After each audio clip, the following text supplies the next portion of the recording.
Dear students, अस्सलाम वालेकुम वरहमतुल्लाहि वबरकातुहू। आज हम 9th क्लास मैथमेटिक्स का यूनिट नंबर 4 पढ़ेंगे और उसमें हम सीखेंगे एक्सरसाइज 4.4। एक्सरसाइज 4.4 में हमारे पास एक फार्मूला आता है a plus b plus c whole square. तो ये हमारे पास इक्वल आता है a square plus b square plus c square और प्लस 2ab और प्लस 2bc और प्लस 2ca। तो यह हमारे पास फार्मूला था। इसको हम दो तरीके से लिख सकते हैं।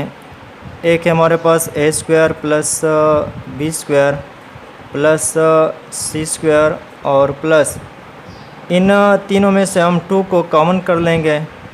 तो यह हमारे पास इस तरह आ जाएगा a b plus b c plus c a. तो अब इस a plus b plus c whole square को हम दो तरीक़ों से लिख सकते हैं। A square plus b square plus c square plus 2ab plus 2bc और प्लस 2c है। और इसको हम इस तरह भी लिख सकते हैं कि a square plus b square plus c square plus 2 into a b plus b c plus c a bracket बन। तो अब सबसे पहले तो हम इस फार्मूले को डिराइव करेंगे कि ये फार्मूला हमारे पास ए plus b plus c whole square से ये हमारे पास कैसे आएगा। तो इसको हम सीखेंगे। सबसे पहले इसके लिए हम क्या करते हैं कि ये जो हमारे पास है ए प्लस बी और प्लस सी होल स्क्वायर, इस टर्म को हमने प्रूव करना है और इससे हमने ये रिज़ल्ट साबित करना है। सबसे पहले हमने क्या करना है कि ए plus b plus c whole square में इनमें दो टर्म्स को हमने क्या करना है, किसी और वैल्यू के इक्वल लेना है। ठीक है, सपोज करना है। चाहे आप ए प्लस बी ले लें या बी प्लस सी आप ले लें या ए प्लस सी आप ले लें, ये आपकी मर्ज़ी पे इन्हिसार करता है। ठीक है, तो यहाँ पे हम लेते हैं let b plus c is equal to, हम इसको किसी और टर्म के इक्वल ले लेते हैं। फर्स्ट केस में हमारे पास x नहीं है तो इसको हम x का ले लेते हैं। अब b प्लस सी की जगह हम x लगाएंगे इस टर्म्स में।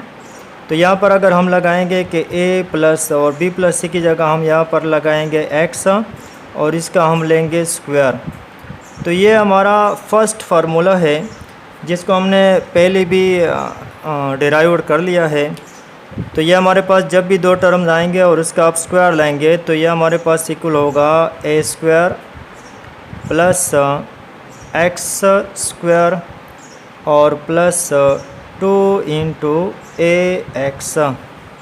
ठीक है, तो ये ए स्क्वायर यानी फर्स्ट का जो फर्स्ट टर्म है इसका स्क्वायर होगा प्लस सेकेंड टर्म जो हमारे पास एक्स है इसका स्क्वायर होगा और फिर इन दोनों का जो हम लेंगे 2 इंटू ए एक्स। अब इसी तरतीब से इस फार्मूले में हमने चूँकि x लगाया था और x को हम किसी और चीज़ के साथ हमने इसको सपोज किया था b प्लस सी, तो उस x की जगह अगर हम यहाँ पर b प्लस सी लगा लें और यहाँ पर भी हम b प्लस सी लगा लें तो फिर इसको हम आगे हल कर लेते हैं। तो हमारे पास एक रिज़ल्ट आएगा और वो रिज़ल्ट जो हमने प्रूव करना है यही आपके सामने आएगा। ठीक है, a और प्लस x की जगह हम दोबारा वही वैल्यूज़ पुट कर लेंगे इसमें से, यानी b प्लस सी और इसका जो होल स्क्वायर है ये भी हम लगा लेंगे। ठीक है, अब ये हमारे पास इक्वल होगा, यहाँ पर हमारे पास है ए स्क्वायर प्लस x की जगह हमने लगाना है b प्लस सी को दोबारा इसमें पुट करना है। ठीक है, इसको हम मैं आपके लिए मेंशन कर लेता हूँ दूसरे कलर से। तो यहाँ पर हो जाएगा b और प्लस सी, चूँकि ये एज ए होल स्क्वायर है तो स्क्वायर इस पर भी आएगा और यहाँ पर आगे आ जाएगा हमारे पास प्लस 2a और x की जगह हम दोबारा यहाँ पर लगाएंगे b प्लस सी ये टर्म हमने दोबारा लगा लिया, ठीक है, इसको दोबारा हमने इंक्लूड कर लिया इसमें। अब क्या करते हैं कि यहाँ पर हमारे पास आ गया a plus b plus c whole square is equal to a square plus यहाँ पे दोबारा जो आपका फर्स्ट फार्मूला था जो हम पहले भी सीख चुके हैं, यहाँ पे मैं रिमाइंडर के तौर पर आप लोगों के लिए लिख लेता हूँ। तो a plus b whole square, ठीक है, ये हमारे पास इक्वल होगा a square plus b square और प्लस 2ab। तो ये टर्म हमने दोबारा ओपन करना है। अब a प्लस बी की जगह आपको जो भी वैल्यू दिए जाते हैं उसको आपने इसी तरतीब से ओपन करना है, ठीक है। तो अब यहाँ पे करते हैं कि b प्लस सी का होल स्क्वायर है, इसको इसी फार्मूले के मुताबिक ओपन कर लेते हैं। तो हमारे पास आएगा ए स्क्वायर प्लस यहाँ पर b और c दो टर्म्स हैं, उनका स्क्वायर लिया गया है। तो पहले करेंगे हम b का स्क्वायर प्लस दोबारा c का स्क्वायर हो जाएगा और यहाँ पर हो जाएगा इन दोनों का ट्वाइस यानी 2 इंटू bc, ठीक है। अब ये टर्म जो है ये हम लिख लेंगे प्लस 2a। अब यहाँ पर हम देखते हैं कि 2a b प्लस c के साथ मल्टीप्लाई है, तो इन 2a को हम b के साथ भी मल्टीप्लाई करेंगे और 2a को हम c के साथ भी मल्टीप्लाई कर लेंगे। तो यहाँ पे प्लस है ऑलरेडी, तो इसमें कोई सिंबल की चेंजेस नहीं होगी। तो 2a मल्टीप्लाई b से हमारे पास आएगा 2a और b, ठीक है, और प्लस 2a c को मल्टीप्लाई होगा तो हमारे पास आएगा 2ac। तो ये जो हमारे पास रिज़ल्ट था फर्स्ट वाला, ठीक है, ये वाला आप देख सकते हैं, यही रिज़ल्ट हमारे पास निकल आया है किस चीज़ से, a प्लस बी और प्लस सी होल स्क्वायर से। इससे हमारे पास ये रिज़ल्ट निकल आया, सही है। अब इसको हम दो तरीके से लिख सकते हैं, क्योंकि यहाँ पर हम देख रहे हैं कि 2 जो है इन तीनों टर्म्स में कॉमन है।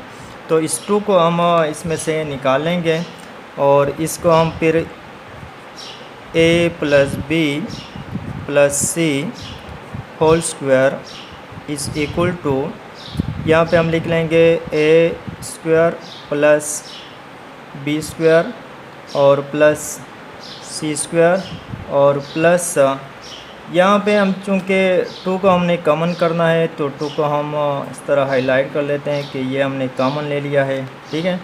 और बाकी के जो टर्म्स है वो इसी तरतीब से हम लिख लेंगे, यानी इसको हम तरतीब भी दे देंगे, ए बी पहले कर लेंगे, बी सी बाद में कर लेंगे और ए सी बाद में, ठीक है।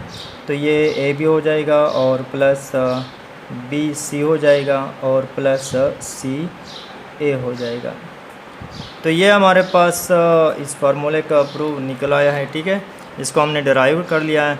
जब भी आपके पास 3 टर्म्स होंगे, चाहे वो जिस टाइप में भी होंगे, जिस तरतीब में भी होंगे, आपने उसको लिखना है। जैसे अगर हमारे पास ए बी और सी की जगह हमारे पास हो जाए एक्स और वाई और जेड आ जाए और इसका हमारे पास स्क्वायर हो, तो जिस तरह हमने पहले ये फार्मूला प्रूव कर लिया, इसी तरतीब से अगर हमारे पास x plus y plus z हो जाए ए बी सी की जगह, तो इसको हम किस तरतीब से लिखेंगे, क्योंकि इनका स्क्वायर है इन तीनों का, तो पहले हम लेंगे x का स्क्वायर और प्लस y का स्क्वायर लेंगे और प्लस z का स्क्वायर लेंगे, ठीक है, और प्लस 2 लगाएंगे। अब चूंकि यहाँ पर ए बी है हमारे पास, यानी फ़र्स्ट और सेकंड का मल्टीप्लिकेशन है, यहाँ पर हम देख सकते हैं कि ए बी है, यहाँ पर हम देख सकते हैं कि ए और बी जो फर्स्ट और सेकंड है ये आपस में मल्टीप्लाई हैं और इसका ट्वाइस है। तो यहाँ पर हम लगाएंगे एक्स और वाई लेंगे, ठीक है। अब हमारे पास है वाई प्लस जेड सेकेंड और थर्ड टर्म का, तो इन दोनों का हम लेंगे वाई और जेड और फिर हम लेंगे तीसरे और फर्स्ट का, यानी 2 इंटू जेड एक्स, सही है। अब इसको भी वही तरतीब करेंगे कि इनसे भी हम 2 को कॉमन ले सकते हैं, तो हमारे पास आ जाएगा x square plus y square और प्लस जेड स्क्वायर और प्लस इनमें से हम 2 को कॉमन कर लेंगे, तो ये हमारे पास आ गया 2 और बाकी हम लिख लेंगे x y plus y z और प्लस जेड एक्स। सही है। तो एक्स, वाई और जेड या ए बी सी, इनकी जगह जो भी वैल्यूज़ आपको दिए जाते हैं, फर्स्ट क्या मैं यहाँ पे आप लोगों के लिए एक और एग्ज़ाम्पल ले लेता हूँ। यानी हम यहाँ पर लेंगे पी और क्यू और आर। तो इनका जब हम स्क्वायर लेंगे तो ये हमारे पास आएगा, पहले का जो p हमारे पास है फर्स्ट टर्म यानी p का स्क्वायर आएगा हमारे पास, ठीक है। और दूसरा हमारे पास हो जाएगा q का स्क्वायर, और तीसरे का जो तीसरा टर्म है हमारे पास r है तो r का स्क्वायर हो जाएगा, और plus 2 into first and second. First second हमारे पास से पी क्यू है, और फिर हमारे गए 2, और 2 के बाद हम सेकंड और थर्ड का मल्टीप्लाई लेंगे तो पी क्यू आर हमारे पास हो गया, ठीक है। और फिर हमारे पास यहाँ पर है 2 और थर्ड और फर्स्ट का मल्टीप्लाई लेंगे यानी आर और पी आप लिख सकते हैं। अब इसी तरह इसमें से भी आप 2 को कॉमन कर लें तो यहाँ पर हम लिखेंगे कि p plus q plus r whole square is equal to, ये हो जाएगा p का स्क्वायर प्लस q का स्क्वायर हो जाएगा और प्लस r का स्क्वायर और प्लस अब इसमें से जो 2 है इसको हम कॉमन लेंगे, ठीक है। तो इन तीनों से हमने कॉमन ले लिया 2 को, और बाकी जो हमारे पास इक्वेशन है इसको हम इसी तरतीब से लिखेंगे यानी पी क्यू, ठीक है, और प्लस क्यू आर और प्लस आर पी। तो ये हमारा जो रिज़ल्ट है, ये कुछ एग्ज़ाम्पल थे, ये मैंने आपको दे दिए ताकि स्टूडेंट को आपको कोई भी इसमें मसला ना हो कि ये तो हमने सीखा है a plus b plus c whole square के लिहाज से। तो इसमें जो भी टर्म आपके पास आए आपने सिर्फ ये याद रखना है कि तीनों का आपने अलग अलग स्क्वायर लेने हैं, ठीक है। और उसके बाद इन दो ट्वाइस लेने हैं, ठीक है। तो 2xy और 2yz और 2zx, इसी तरह 2pq और 2qr और 2rp, इसी तरह 2ab और 2bc और 2ca। अब इसी फार्मूले पे डिपेंड करता है आपका एक्सरसाइज 4.4। जो एक्सरसाइज हमारे पास है 4.4, इस एक्सरसाइज में हमने इस फार्मूले को यूज़ करना है। लेकिन आपने याद रखना है कि इस एक्सरसाइज में हमारे पास जो इसका जो सेकंड टर्म है, ये जो सेकंड रिज़ल्ट है ये हम यूज़ करते हैं, ठीक है, जिसमें हम 2 को कॉमन ले लेते हैं। तो ये यूज़ किया जाता है और इसी के ज़रिए से हम अपने क्वेश्चंस को हल करेंगे। उम्मीद है आप लोगों को समझ आ गई होगी इस फार्मूले की, और इंशाल्लाह आप लोग सीख भी चुके होंगे।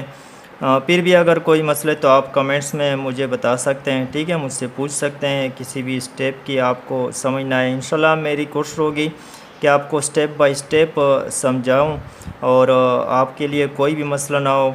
आप मेरी वीडियोस देखकर इंशाल्लाह बहुत कुछ इसमें से सीखेंगे, ठीक है इंशाल्लाह। ओके जी, अल्लाह हाफ़िज़।